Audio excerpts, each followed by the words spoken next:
언제 기적이 일어나는가, 언제 기적이 일어나는가라는 제목으로 은혜 말씀을 나누겠습니다. 저는 기적을 믿습니다. 세상 사람들이 아무리 기적이 없다고 그래도 전 그 기적이 없다는 말 자체를 나는 거짓말이라고 생각을 합니다. 기적이라는 것은 우리가 인간의 생각하는 그 이상 영역 밖에 일어나는 것들을 가지고 기적이라고 이야기를 합니다. 초자연적인 현상, 이런 부분들 있지 않습니까? 성경의 내용 보면은 초자연적인 현상들이 여기저기 나타납니다. 성모 마리아의 성령으로 잉태된 것, 그 다음에 예수님이 성령 체험할 때에 침례받을 때 성령이 비둘기같이 임했던 사건이라든지, 죽으셨는데 부활하시고, 그뿐만 아니라 주님의 제자들이 성령 받고 나서 똑같이 그 일을 감당하는 기적적인 얘기들이 성경에는 엄청나게 있습니다. 하나님 존재 그 자체가 우리 생각을 벗어나잖아요. 하나님이 계신다는 그 자체도 벌써 기적적인 사건입니다. 하나님 모든 것을 초월하시고 모든 것을 창조하시고 없는 것을 있게 하시는 분입니다. 이 하나님 어떻게 만납니까? 하나님이 보여주셔야 만나지 우리가 몸부림친다고 만나는 것 아닙니다. 그래서 기독교와 일반 종교의 이 관계가 다른 것은, 우리의 사회에서 종교라 그러면 뭐라고 그러죠?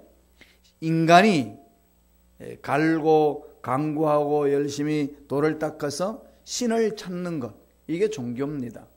그런데 기독교는 인간이 신을 찾아서 하나님을 만나는 게 아니라 하나님이 인간을 만나 주신 사건입니다.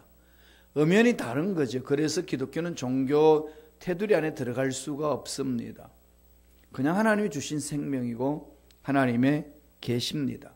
그러니까 인간이 이성을 초월해서 계시는 분이 행하시는 모든 일들은 다 기적적인 사건들이에요. 시편 40편 5절에 보면은 하나님께는 기적도 많고 우리를 향한 생각도 풍부하다고 그러셨어요. 그러니까 그분은 죽은 자도 살리시고 없는 것 있게 하시는 하나님이시기 때문에 그렇습니다. 그래서 여러분, 세상 살면서 힘들고 어렵고 고통당할 때에 그냥 그 문제 앞에 주저앉아서는 안 된다는 거지요. 오늘 본문이 가르쳐 줍니다.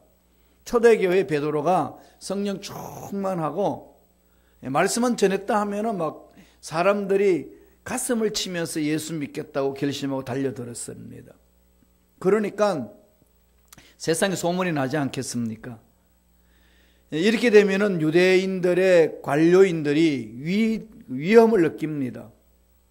자기들이 가르치는 것과 다르게 나타나고, 또 다르게 나타나는 것이 예수는 그리스도다, 인간 예수는, 팔레스타인에 살았던 인간 예수는 하나님이다, 메시아다 라고 고백하게 되면은 십계명이 걸리기 때문에, 십계명이 걸리는 이유는 예수님을 메시아로 안 믿는 사람에게는 인간이잖아요. 인간을 하나님으로 고백하는 것은, 그것은 십계명, 1계명, 2계명, 3계명 다 걸립니다. 그러니까 이들 그냥 내버려 둘 수 없는 거죠. 핍박하는 겁니다. 그래서 옥에 집어넣었어요.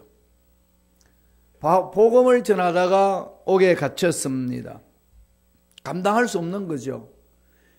오늘 12장 1절에 보면은 뭐라고 되어 있냐면, 그때 헤롯 왕이 손을 들어 교회 중에서 몇 사람을 헤아려 하여 요한의 형제 야고보를 칼로 죽이니, 2절에 보면 야고보를 칼로 죽였다고 그랬대요.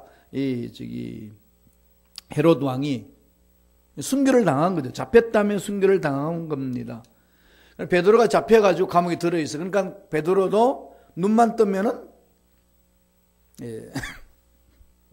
순교를 해야 되는 그런 상황에 놓여 있습니다. 죽음의 감옥이잖아요. 이런 죽음의 감옥에 있는 것은 절망적인 거거든요.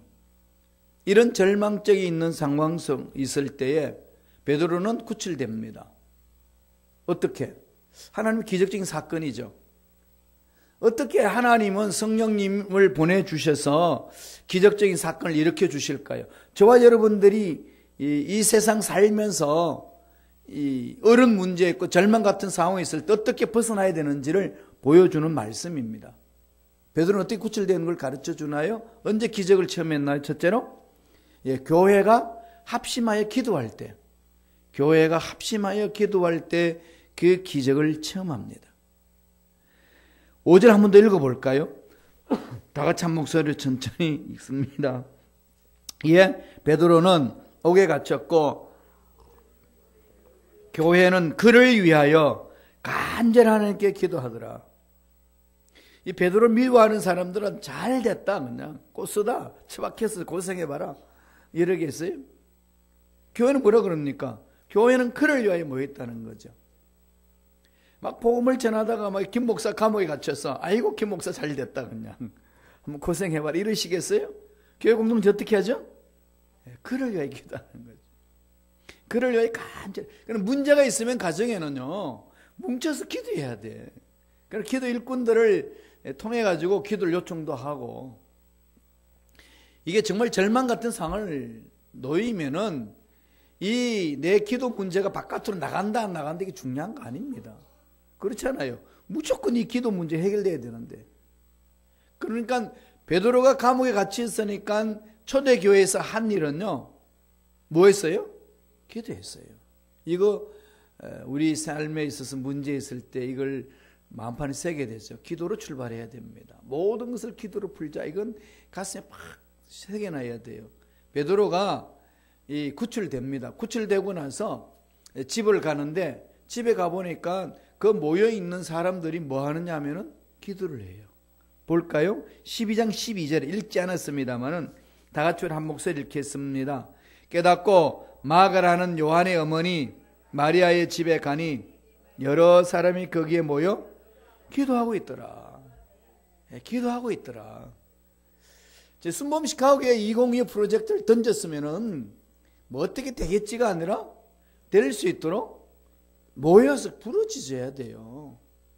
하나님 우리 교회 잘 팔리게 해주시니 감사합니다. 그죠? 이젠 잘 이루어졌잖아요. 그 다음에는 뭐 해야 되죠? 찾아야 되잖아요. 기도해야 됩니다. 하나님은 기도 양이 찰 때까지 기다리시거든요. 기도는 향이 되어서 그 향이 대접에 가득 차면은 하나님 보좌 앞에 가져간다고 그랬습니다. 우리의 기도 문제에 대한 응답은 차곡차곡 쌓여야 됩니다. 양이 쌓여야 하나님께서 때가 되면 응답하시거든요.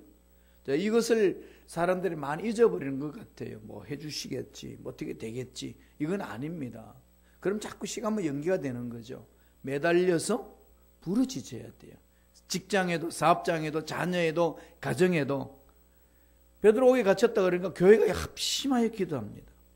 문제만 있으면 부르짖는 거죠. 에베소서 6장 18절에도 무시로 성령 안에서 기도하라고 그랬습니다. 한번 읽어보고 갈까요? 다 같이 읽습니다. 모든 기도와 간구로 하되 무시로 성령 안에서 기도하고 이를 위하여 끼어 구하기를 항상 힘쓰며 여러 성도를 위하여 구하고. 이 말씀을 천천히 살펴보세요. 기도와 간구 하되 무시로 성령 안에서 기도. 성령이 인도하신 대로 기도하는 거죠. 매일. 핸들만 잡으면 무슨 기도부터 하라고 그랬죠? 주기도문. 근데 핸들만 잡으면 주기도문 하는 습관을 들여보세요. 기도를 모르겠다. 어떻게 될지 모르겠다. 그건 주님이 가르쳐 주신 기도를 하시면 돼요. 아침에 눈 뜨고 주기도문을 시작하고, 눈 감을 때 주기도문을 기도하고, 운전해 나갈 때 주기도문을 하고. 아무리 운전을 잘해도 옆에서 갖다 박아버리면 어떻게 할 수 없잖아요. 우리가 우리 몸을 아무리 건강을 지킨데도 하나님이 안 보살펴 주시면은 감당 안 돼요. 그럼 하나님 보살펴 주시기 위해서는 어떻게 됩니까? 무시로 기도하는 것. 이건 사도 바울이 근면했던 이 말씀을 늘 마음판에 새겨야 됩니다. 왜냐하면은 사탄은 어떻게 하든지 기도하지 않도록 공격하거든요. 영적 전쟁을 일으킵니다. 이걸 늘 의식하고 있었는데 자꾸 속아 넘어갑니다. 육체가 편안한 것을 좋아하는 것이 인간이에요. 이런 거를 깨부수고 일어설 수 있는 것은 기도할 때만이 가능합니다. 그래서 기도 줄을 잡는다 그러잖아요. 그런 깊은 영적인 기도 속에 들어가게 되면 이런 말할 수 없는 하나님 베푸신 은혜를 맛보거든요. 그건 찾아가셔야 돼요. 그래야 하나님의 베푸시는 기적을 맛볼 수 있습니다. 두 번째, 언제 기적을 일어난다고 성서는 가르치죠? 가장 큰 위기가 있을 때.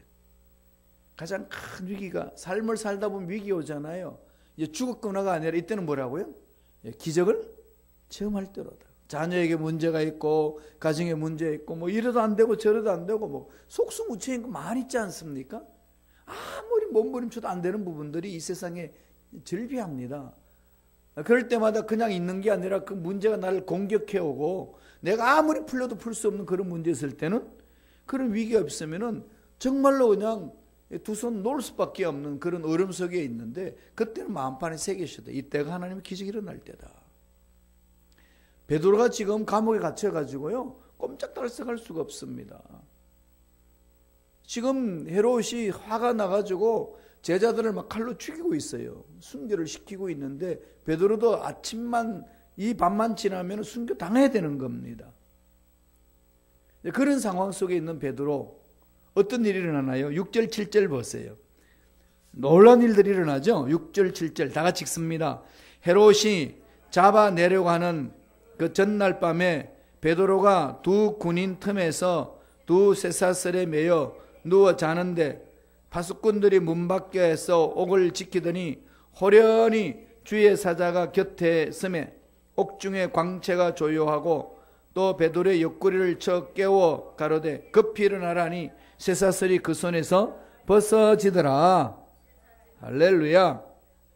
헤롯이 잡아내려고 하는 전날 밤, 아침만 되면 이제 사형시키는 거죠. 그런데 베드로는 어떻게 하고 있죠? 쇠사슬에 묶여가지고 잠자고 있어요. 그 성질 급하고 불안했던 베드로가 얼마나 느긋합니까? 내일 사형당하는데 잠을 잘 수 있을까요? 불가능한 거죠. 이건 인간의 이성으로 불가능합니다. 이 말씀 깊이 묵상해 보세요. 복음서에 있는 베드로하고 성령 충만한 체험한 사도행전의 베드로하고 비교해 보시라고요. 복음서에 있을 때는 예수님을 눈에 보고 있으면서 예수님한테 교육을 받았잖아요. 예수님 스스로 말 한마디만 하면은 예수님 그러지 말라고. 왜 그리 약한 소리 하느냐고. 내가 지켜줄 테니까 걱정하지 말라고. 당신 안 죽는다고. 우리가 지킨다고. 그러던 인간이 그냥 도망가잖아요. 저주까지 하면서 도망갔던 베드로였어요. 그런데 이게 사도행전에 보니까 어떻게 하죠? 늘 사형당하는데 감옥에서 잠자고 있습니다. 이게 가능한가요? 이게 심리적으로 이거 안 되는 거죠. 인간의 힘으로는 불가능한 일입니다. 문제만 있으면 막 노심초사 괴로워하고 막 속에서 쓴물 나오고 잠도 안 오고 막 그러니까 하는 짓거리가 뭐예요? 술이나 퍼마시고 뭐 난리를 치잖아요. 그런다고 문제 해결되나요? 그런데 베드로는 보세요. 그냥 잡니다. 자는데 하나님 어떻게 지키시죠? 예. 잠자는데 하나님의 사자를 보냈는데도 몰라요. 골아 떨어져서. 그러니까 어떻게 하죠? 옆구리를 쳐서 깨웁니다. 일어나라고. 발로 뻥뻥 차는 거죠. 일어나 베드로야. 네가 늘 네가 죽는데 여기 잠을 잤냐? 말이 안 되는지 않느냐? 이런 역사가 일어난다는 거죠. 하나님이 왜 이런 경험을 하게 하실까요? 훈련하는 거잖아요. 하나님의 훈련시키는 섭리가 있습니다. 다니엘을 이 사자굴 속에 집어 던지잖아요. 그렇게 신앙 좋은 다니엘. 집어 던지지 않고 보호해주면 안 되나요? 그죠? 다니엘을 쓰려갈 때마다 그래. 우리 하나님, 아니, 그 태워 건져주실 거 푸따로 그냥 사자굴 집어 던져가지고 끄집어내 주냐는 거지. 어차피 구원할 건데. 하나님의 가르치는 섭리가 있죠. 사자굴 속에 들어갔어야 비로소 그 강한 잔인한 사자들이 잡아먹지 못하는 그 은혜를 맛보잖아요. 아무리 세상이 악해도 하나님이 보호하시면은 건드릴 수 없다는 거죠. 이게 지금 다니엘을 체험하고 나서 그 이후에 다니엘의 삶이 확 달라지잖아요. 그냥 전적으로 하나님을 집중해 나가는 겁니다. 하나님이 이런 것을 보여주는 거죠. 표적으로. 이것을 체험하는 것이 그리스도인의 삶이라는 겁니다. 그래서 베드로는 늘 하나님의 중심, 성령 받고 나서는요, 온전히 베드로는 하나님 중심으로 완전히 180도로 돌아갑니다. 그래서 기도함으로 하나님의 음성을 듣고 순종해 나가는 거죠. 그래서 베드로의 나중에 우리 성경은 기록되지 않았습니다만은 그 영화 크바디스로 영화 보셨어요? 크바디스, 그죠? 주여 어디로 가시나이까 그 말이거든요. 라틴어로 크바디스가. 그러면 베드로가 예수님 부인하고 이제 도망갔잖아요. 그래가지고 있으니까 예수님이 나타나서 근데 주님 예루살렘으로 갑니다. 예수님 어디로 가십니까? 그랬더니 네가 포기했던 십자가 내가 지러 간다. 네가 포기했던 십자가 내가 지러 간다. 그 성령 체험하고 나서 베드로가 성령 체험하고 나서 180 달리면서 나중에 순교당할 때 십자가에 매달려 죽이려고 그러니까 우리 주님이 십자가에서 똑바로 매달려 죽었는데 내가 어떻게 똑같이 매달리냐. 거꾸로 매달려 달라. 나는 거꾸로 매달려서 죽겠다. 예, 그렇게 했다는 야사가 있습니다. 베드로가 하나님의 은혜가 너무 감격하고 주님과 함께 했던 그 시간에 들었던 말씀이 성령 받고 나니까 그대로 된다는 거죠. 그대로 된다는 것에 감동감화하고 뒤집혀집니다. 이게 베드로가 성령 체험한 삶 아니겠습니까? 그러니까 위기 당했을 때 저와 여러분들이 위기 당했을 때에 떨지 말라는 거죠. 물론 사람은 낙심할 수 있어요. 두려워할 수 있고 불안해할 수 있습니다. 그것이 나를 사로잡도록 내버려 둬서는 안 됩니다. 그것이 나를 사로잡도록 내버려 둬서는 안 된다는 거죠. 그래서 날마다 성령이요 나를 사로잡아 주시고 위기가 있을 때마다 이 위기는 성령과 함께함으로 기적이 일어날 때로다 외치면서 일어서는 거죠. 마지막 세 번째로 기적은 어떻게 임할까요? 호련히 임한다고 가르칩니다. 갑자기 정말 갑자기 문제들이요 꽉 막혀 있을 때에 하나님이 손대면 갑자기 풀어집니다. 안 된다고 생각했는데 순간에 풀어지는 역사들을 하나님은 우리 하여금 체험 있게 만들어 주시거든요. 밤에 방에 들어가면은 깜깜한 방이잖아요. 그러면 거기에 불을 딱 켜면 어떻게 되죠? 깜깜한 밤에 그냥 전등이 꺼지지 않는 이상은 환하게 밝혀집니다. 그와 마찬가지로 하나님의 빛이 들어오면은 그렇게 머리가 깜깜했던 것이 환하게 열려진다는 거죠. 그러니까 문제가 이 정도까지 오랫동안 괴롭혀왔는데 이게 뭐 어떻게 하루아침에 해결되겠느냐 이런 생각을 하지 말라는 겁니다. 하나님이 손대면 순식간으로 된다는 거죠. 오늘 말씀에도 그것을 보여줍니다. 12장 7절 한번 읽어볼까요? 사도행전 12장 7절입니다. 다 같이 읽습니다.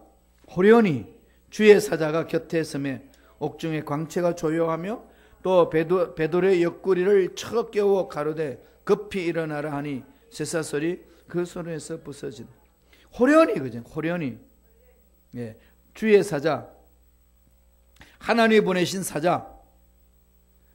그 곁에 섰는데 그런 옥중에 광채가 확 빛나니까 베드로는 그때까지 잠을 자고 있는 것을 쳐서 깨우니까 이 쇠사슬이 베드로의 손과 베드로의 발목과 베드로의 이 손목을 잡고 있던 쇠사슬이 저절로 풀어지는 거죠. 성령이 역동적 역사가 일어나면은 내 인생을 묶어놓고 내 옛 습관에서 벗어나지 못하도록 괴롭혔던 것들이요 순식간에 풀어진다고. 물질의 문제, 건강의 문제, 앞날의 문제, 이것을 우리가 체험해야 된다는 거죠. 호련히.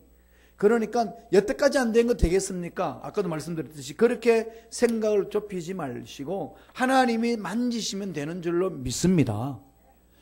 이걸 자꾸 우리 마음속에 생각하고 선포하셔야 돼요. 바울은 감옥에 들어가지고 내일만 되면 처형당합니다. 경비가 얼마나 삼엄한지 모릅니다. 그러니까 꼼짝달싹할 수 없는 상황, 수단과 방법을 다 동원해도 되지 않는 상황에 놓여 있습니다. 그런데 하나님의 빛이 호련히 임하니까 순식간에 풀어지는 역사를 체험하지 않습니까? 군사들이 지키면 뭐해요? 쇠사슬을 묶어놓으면 뭐 하느냐고. 감당할 수 없다는 거죠. 세상이 감당하지 못하는 사람, 하나님 능력을 체험한 자들은 세상을 감당하지 못합니다. 이게 초대교회의 성령을 체험한 사람들의 특징입니다. 2000년 전에 성령이 역사하셨다면 오늘날 이 이민사회에서도 얼마나 힘들고 어렵습니까? 이때도 반드시 성령은 역사해 주실 줄로 믿습니다. 믿고 달려가는 것이 중요한 거죠. 하나님 은혜는 그렇게 임합니다. 우리가 새벽에도 살펴봤습니다마는 바울과 실라가 빌립보 감옥에 있을 때에 잡혔잖아요. 그래 가가지고 뭐 합니까? 신상탄하지 아니하고 하나님을 찬양하잖아요. 하나님을 찬양하니까 하나님이 해결해 주시지 않습니까? 그러나 하나님을 신뢰하지 않고서 찬양할 수도 없는 거죠. 하나님의 능력을 집중하지 아니하고는 여러분 기도할 수 있나요? 한탄만 하지. 세상적인 방법으로 내 마음을 달래려고 하는 방법을 찾으려 몸부림치지 매달리지 않습니다. 믿음을 가지고 있고 하나님의 능력을 체험하고 성령의 은혜를 체험한 자들은 다르다는 거죠. 어떻게? 그렇게 세상 방법으로 푸는 것이 아니라 바울과 실라처럼 하나님을 향합니다. 우리 말씀을 한번 볼까요? 잘 아시는 말씀입니다만은 사도행전 16장 25절 26절입니다. 다 같이 읽습니다. 밤중쯤 되어 바울과 실라가 기도하고 하나님을 찬미하며 죄수들이 듣더라. 이에 호련히 큰 지진이 나서 옥토가 움직이고 문이 다 열리며 모든 사람의 매인 것이 다 벗어진지라. 여기도 호련히 나타나잖아요. 호련히 갑자기 뜻밖의 갑자기 일어나는 사건들, 생각지도 않는 그때 일어나는 사건들, 우리 물질조례에 매여 있는 그것도 뜻밖의 하나님께서 풀어주시는 역사, 우리 육체 질병이 어려움 것도 뜻밖의 하나님께서 풀어주는 역사, 우리 순범식하고 위에 열려지는 문제도 뜻밖의 풀려지는 역사, 이건 일어날 줄로 믿습니다. 믿고 가는 거죠. 왜? 성경에서 그렇게 보여주시니까요. 뭐 세상에 방법들이 강해가지고 문제들이 많아서 악한 영들이 그냥 우리를 꽁꽁 묶고 넣었단다 할지라도 하나님 옥토를 움직여버리니까 그냥 저절로 문은 자동문이 됩니다.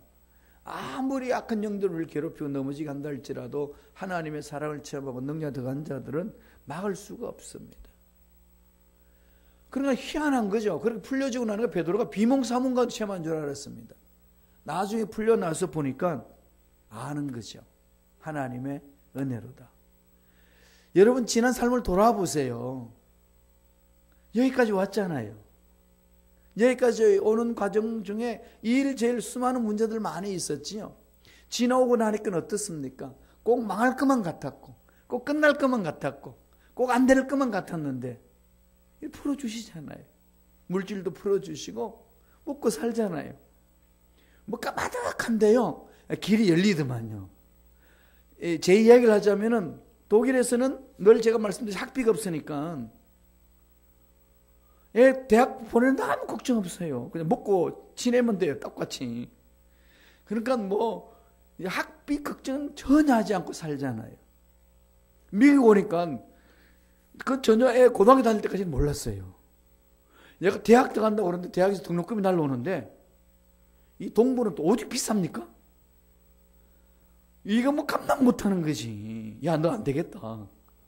이거 어떻게 하냐. 나 아빠 이 정도 능력 없다. 네가 장학금 100% 받고 가든지 찾아라. 그랬더니 아빠 걱정하지 마. 예수 믿는 아빠가 왜 그러냐고. 지가 찾아라 갔어요. 안 되는 것 같은데 되잖아요. 그죠? 물론 이게 이제 뭐 융자가 들어가서 하지만은 어쨌거나 되잖아요. 그죠? 오늘 까마득한 거지. 어디서 융자를 얻으면 어떻게 할 것이며 그냥 까마득한데 하나님은 이 모양 저 모양으로 풀어나가신다는 거. 이 사람 저 사람도 손 내밀지 않아도 길을 갈 수 있는 길이 있다는 것. 하나님 은혜 안에서 사는 자들의 삶은 그렇게 하나씩 하나씩 풀리는 역사를 체험하는 것 아니겠어요? 여러분 이럴 때 보면은 감질나죠? 확 풀어주시지 하나님이 그냥. 그런데요, 하나님 저는 이제 배신 안 할 테니까 그냥 확 던져주세요. 이래도요, 하나님 다 알고 계십니다. 사자굴에 집어 던져 넣지 않아도요, 우리 산다니까요, 하나님. 그래서 하나님 사자굴 속에 집어넣고 훈련시키고, 풀목불에 집어넣고 훈련시키고, 감옥에 집어넣고 훈련시키고, 어려운 상황에 던져놔놓고 그 속에서 몸부림치면서 하나님 앞에 기도하며 나오려고 하는 그 몸부림치면서 하나님께 만남의 사건이 있지 않습니까? 그래서 사람은요, 편안하면은 그렇게 안 부러지습니다. 뭐 베드로 보세요. 얼마나 장담했습니까? 그러니까 우리의 모습을 그대로 보여주는 거죠. 그래서 저와 여러분들이 이런 위기, 어려운 상황 만나는 것은 하나님이 나에게 훈련시키시고 하나님 만나기 위해 하시고 또 기적을 주시기 위한 것이다. 이 말씀을 통해서 깊이 깨달으시고 하나님을 향한 그 부르짖는 저와 여러분 되실 간절히 축원합니다. 12장 11절 한번 마칠까요? 사도행전 12장 11절입니다. 다 같이 읽습니다. 이에 베드로가 정신이 나서 가로되 참으로 주께서 그의 천사를 보내어 나를 헤롯의 손과 유대 백성의 모든 기대에서 벗어나게 하신 줄을 알겠노라. 이제야 하나님의 기적이었구나 깨닫는 거죠. 그냥 막 풀려지어서 나오나 보다 돌아보니까 정신이 번쩍 드는 거죠. 그러면서 뭐라고 합니까? 이제야 참으로. 이게 신앙 아니겠어요? 우리가 그 문제 해결하고 나니까 와 하나님이 만져주셨네요. 이제야 참으로 주께서 보내셔서 이렇게 하신 줄로 믿습니다. 우리 자녀들 크는 거 보세요. 걱정할 필요 없다니까요. 우리들 해야 될 일은 하나님께 전적으로 맡기고 부르짖는 것밖에 없습니다. 내 생각으로 내 방법으로 세상 방법으로 이걸 찾지 마세요. 하나님이 만지시면은 풀리는 역사가 일어나는 줄로 믿습니다. 이 은혜가 넘쳐나길 간절히 축복합니다. 기도하겠습니다. 하나님 아버지 감사합니다. 오늘 우리에게 기적이 일어나는 때